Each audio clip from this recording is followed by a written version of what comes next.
What's going on, boys? All right. So it does need a valve cover. And we're replacing it. So I got the new valve cover here. And this is the new one. That's the old one. A lot of you guys were saying that the PCV valve is part of the valve cover, which it is. And we tested it out, smoke tested it, and it is leaking. So we're gonna go ahead and replace it with a brand new valve cover and get this bad boy back in.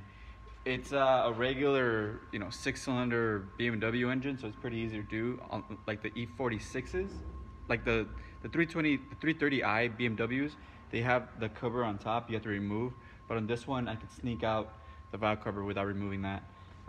Putting it back in might be, it did rub a little bit, but I think I can get it in. Hopefully the gasket doesn't fall off when I put it back in, so it should be okay, but we'll see. It looks like there's enough room. I mean, I took it out without having to remove that, and it wasn't too bad of a so it should be okay to put back in.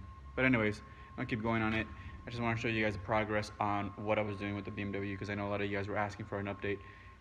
Definitely an issue. I read up on the PCV valve system faults, and a lot of time you'll have a lean condition because the PCV valve is broken and is causing a vacuum leak. So you sometimes will have leak conditions when you have a bad PCV valve system. This one didn't have any codes in it, so it was only the noise, and luckily I have you guys that helped me out with diagnosing it. So thank you so much for all the help, guys.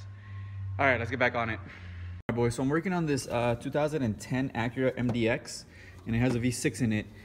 And it had a knock sensor check engine light, it had a knock sensor code in it, and everybody thought it was a knock sensor, but I thought it was too new. This car only has like 70,000 miles on it.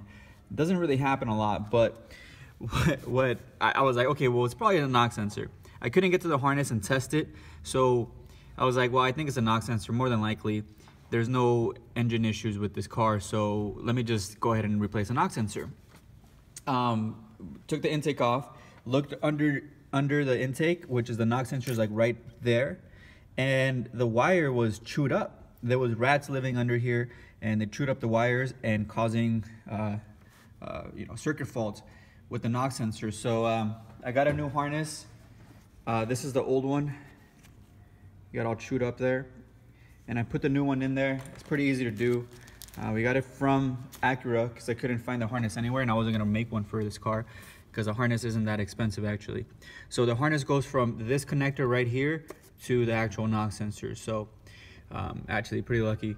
But anyways, pretty easy to do. Take the top intake off, take the fuel rolls off on this side, and then you're able to get to it. But yeah, I just wanted to show you guys that because I thought it was pretty interesting that the freaking rat chewed up the wire, which is pretty common around here because we have hills, and in the hills there's like mice and there's lizards and there's like critters that get inside at people's engines because people park their car right next to the hills and it's all foresty or whatever. So anyway, something to think about when you're diagnosing stuff is, it's pretty rare when wiring goes bad on these newer cars, especially here in California.